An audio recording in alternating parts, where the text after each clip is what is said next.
Hello students. इससे पहले की वीडियो में हमने इंडस्ट्रियल लॉ के बारे में डिस्कस किया था।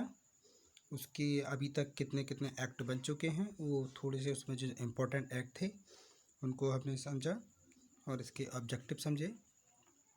आज हमारा टॉपिक रहेगा इम्पोर्टेंस ऑफ इंडस्ट्रियल लॉ, औद्योगिक संनियम का महत्व। देखिए, आज वर्तमान में प्रगतिशीलता लगातार बढ़ती जा रही है और प्रगतिशीलता के युग में लेबर और एम्प्लॉय के बीच में मधुर संबंधों पर ही किसी भी इंस्टीट्यूशन की सफलता डिपेंड करती है। जितने किसी इंस्टीट्यूशन में लेबर और नियोक्ता के मधुर संबंध होंगे, उतना ही इंस्टीट्यूशन प्रोग्रेस करता है। इसलिए ये आवश्यक है कि नियोक्ता श्रम के प्रति मानवीय दृष्टिकोण अपनाए, मतलब जो भी लेबर है उसके प्रति अपना दृष्टिकोण पॉजिटिव रखे और उसकी हर सुख सुविधाओं को ध्यान रखे। जब इस प्रकार कोई भी नियोक्ता अपने श्रमिकों की सुख सुविधाओं का ध्यान रखता है, तब कोई भी इंस्टीट्यूशन सफलता के शिखर पर पहुंच सकता है। श्रम एवं औद्योगिक अधिनियम के माध्यम से, मतलब हमारे labour and industrial law act के माध्यम से श्रमिकों तथा नियोक्ताओं के बीच मधुर संबंध स्थापित करने में बहुत सहायता मिलती है और श्रमिकों का जो एक्सप्लॉयटेशन होता है, श्रमिकों का शोषण होता है, उसको समाप्त करने में भी काफ़ी हद तक हेल्प मिलती है। यही कारण है कि आज औद्योगिक संनियम के प्रति, जो हमारा इंडस्ट्रियल लॉ है, उसके प्रति लोगों का इंटरेस्ट बढ़ता ही जा रहा है। और आज हम कहें तो इंडस्ट्रियल इरा में, मतलब औद्योगिक युग में, इसका महत्व और इसकी उपयोगिता को हम नीचे जो फैक्ट हैं उनके बेस पर क्लियर कर सकते हैं। The importance of industrial law can be understood from the following term, कि जो औद्योगिक संनियम है इसकी इम्पोर्टेंस हम नीचे कुछ टर्म हैं उनके अकॉर्डिंग इसको क्लियर कर सकते हैं। जैसे हमारा फर्स्ट टर्म है प्रमोशन ऑफ इंडस्ट्रियल, तीव्र औद्योगिक के लिए। इसमें बता रहे हैं कि आज विश्व के लगभग सभी देशों में तीव्र औद्योगिकीकरण के लिए प्रतिस्पर्धा लगी हुई है। कंपटीशन लगातार बढ़ रहा है, प्रतियोगिता बढ़ रही है। तो भारत भी अपनी पंचवर्षीय योजना, जिनको हम 5 ईयर प्लान कहते हैं, जो 5 साल के लिए बनाई जाती है, तो भारत भी अपनी पंचवर्षीय योजनाओं के माध्यम से औद्योगिकरण की गति को तीव्र करने में लगा हुआ है।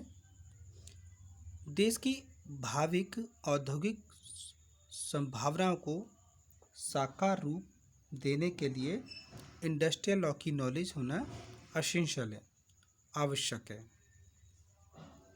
नंबर 2, इंडस्ट्रियल पीस, औद्योगिक शांति के लिए।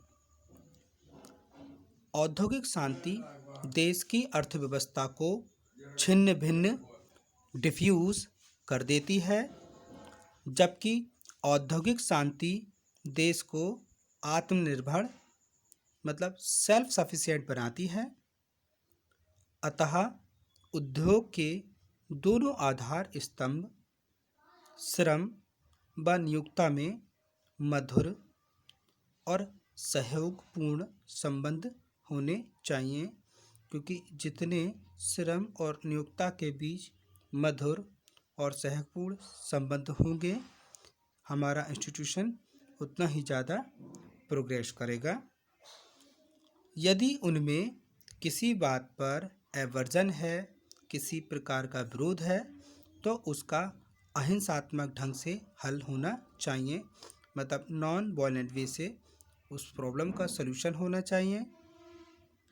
इसके लिए आवश्यक है कि श्रमिक और नियोक्ता दोनों को लेबर एक्ट की पूरी नॉलेज हो, लेबर एक्ट का पूरा ज्ञान हो, तभी वह अधिनियमों जो अधिनियम बनाए गए हैं उन अधिनियमों के अधीन, उन एक्ट के अंडर समस्या का समाधान कर सकते हैं। जो भी प्रॉब्लम्स है उसको डायग्नोस कर सकते हैं। आगे देखते हैं।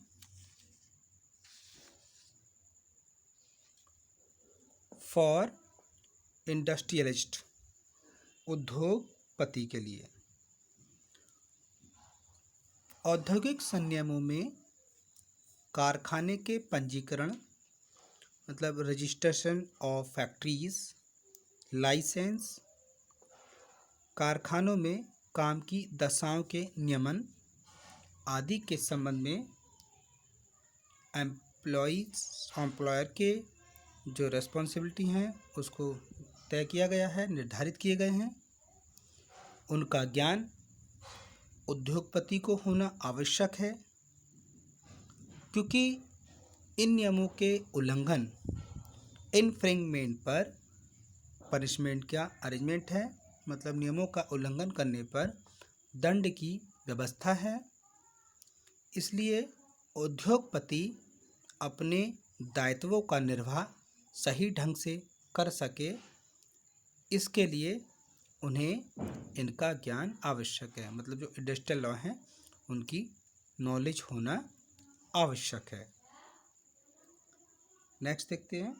फॉर वर्कर, श्रमिकों के लिए विभिन्न अधिनियमों में श्रमिकों के हितों की रक्षा करने के लिए, उनकी सुरक्षा करने के लिए, उनका कल्याण करने के लिए, औद्योगिक विवाद निपटाने के लिए, short out of industrial dispute, सामाजिक सुरक्षा के संबंध में जो भी लॉ, रूल, नियम सरकार द्वारा बनाए गए हैं उनका ज्ञान होना श्रमिकों के लिए आवश्यक है। क्योंकि जब श्रमिकों को उन इंडस्ट्रियल लॉ जो उनके हितों की रक्षा के लिए बनाए गए हैं ये उसकी अगर नॉलेज होगी तभी उन्हें ये पता चल पाएगा, ये जान पाएंगे कि वह किन सुविधाओं से वंचित मतलब डेप्राइव्ड हैं, उनको क्या क्या फैसिलिटीज़ नहीं दी जा रही हैं और इन सुविधाओं को उसे नियोक्ताओं से किस प्रकार प्राप्त करना है। जो फैसिलिटीज़ से उसको डेप्राइव्ड किया जा रहा है, वंचित किया जा रहा है, तो उन सुविधाओं को वो नियोक्ताओं से किस प्रकार से प्राप्त करें। जब तक श्रमिक अपने अधिकार या सरकार द्वारा उनकी सुविधाओं के लिए दी गई व्यवस्था को नहीं समझेगा तब तक श्रम कल्याण का उद्देश्य पूरा नहीं होगा। तो हमने यहाँ देखा कि श्रमिकों के लिए भी इंडस्ट्रियल लॉ की जानकारी बहुत आवश्यक है, क्योंकि उनको जो फैसिलिटीज़ के दी गई हैं अगर वो नहीं मिलती हैं तो वो नियोक्ताओं से प्राप्त कर सकता है। ये तभी पॉसिबल है जब उसे अपने हितों के बारे में, अपने हितों की रक्षा के बारे में, अपनी सुरक्षा के बारे में सारे एक्ट की नॉलेज रखता हो। नेक्स्ट देखेंगे। फॉर ट्रेड यूनियन, श्रम संघों के लिए वर्तमान में श्रम संघ श्रमिक विवादों के निपटारे का अच्छा माध्यम है। मतलब श्रम संघ जो ट्रेड यूनियन होते हैं, किसी प्रकार का कोई डिस्प्यूट होता है तो उसको श्रम संघ जो होते हैं वो श्रमिकों के विवादों को निपटा देता है, मतलब उन्हें सॉल्यूशन कर देता है। अतः श्रम संघों का ये दायित्व है कि वे श्रमिकों को अपने अधिकारों से परिचित कराए, मतलब जो श्रमिकों को श्रम संघ द्वारा जो भी राइट दिए गए हैं उन राइट से उनका इंट्रोडक्शन कराए। लीगल और इलीगल हड़ताल के संबंध में बताए कि आप कौन सी जो हड़ताल कर रहे हैं वो आपकी वैध है या अवैध है, तो इसके बारे में भी उनको जानकारी दी जाए। इसके साथ साथ श्रम संघ अवैध तालाबंदी का विरोध करने तथा नियोक्ता द्वारा श्रमिकों के शोषण को दूर करने भी महत्वपूर्ण योगदान देते हैं। कभी कभी क्या होता है कि जो श्रम संघ मतलब जो श्रमिक लोग होते हैं वो हड़ताल की जगह अवैध तालाबंदी करा देते हैं, तो नियोक्ता द्वारा श्रमिकों का शोषण भी होता है, तो उसको दूर करने में जो हमारा औद्योगिक संघ में महत्वपूर्ण योगदान देते हैं, श्रम संघ महत्वपूर्ण योगदान देते हैं। तो इन बातों के लिए ये आवश्यक है कि उनके पदाधिकारियों को औद्योगिक संनियम के अधीन बनाए गए सभी अधिनियमों का पूर्ण ज्ञान होना चाहिए। जब उनको पूर्ण ज्ञान होगा तभी वह अपने उद्देश्यों में सफल हो सकेंगे। नेक्स्ट देखेंगे, फॉर लीगल एडवाइज़र मतलब कानूनी सलाह के लिए। कानूनी सलाहकार के लिए भी इसका ज्ञान, इसका अध्ययन आवश्यक है, क्योंकि वह अधिनियमों के प्रावधानों की बारीकियां एवं पेचीदगियां का जब तक विस्तृत अध्ययन नहीं करेगा तब तक वह अपने मुकदमे में सफलतापूर्वक बहस नहीं कर सकेगा। तो किसी भी कानूनी सलाहकार के लिए भी इसकी स्टडी होना ज़रूरी है, क्योंकि अधिनियम की जो बारीकियां हैं, पेचीदगियां हैं, उसका जब तक अच्छे से एनालिसिस नहीं कर लेंगे, अच्छे से स्टडी नहीं कर लेंगे, तब तक हम किसी भी कोर्ट केस में सफलतापूर्वक बहस आर्गुमेंट नहीं दे पाएंगे। तो इसलिए कानूनी सलाहकार के लिए भी ये इम्पोर्टेंस है। नेक्स्ट, विद्यार्थियों के लिए।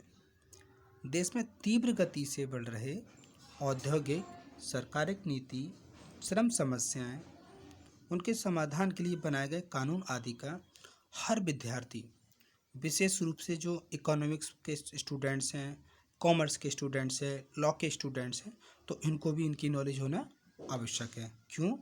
क्योंकि आज के जो स्टूडेंट्स हैं कल के कोई इंडस्ट्रियलिस्ट बनेंगे, मतलब उद्योगपति बनेंगे। इसलिए जो श्रम संनियमों का पूर्ण ज्ञान हो तो वह अपने उद्योग को चलाने में सफल होगा। तो हम इस एनालिसिस से ये क्लियर कर सकते हैं कि जो हमारा इंडस्ट्रियल एक्ट है वो एक ऐसी प्रगतिशील प्रक्रिया है जिसमें नियोक्ता और कर्मचारी दोनों के लिए इसकी पूरी नॉलेज होना ज़रूरी है, तभी श्रम और पूंजी में मधुर संबंध एस्टेब्लिश होंगे और हमारे राष्ट्र का तीव्र औद्योगिकरण संभव होगा। तो आज की वीडियो में बस इतना ही। Thank you students.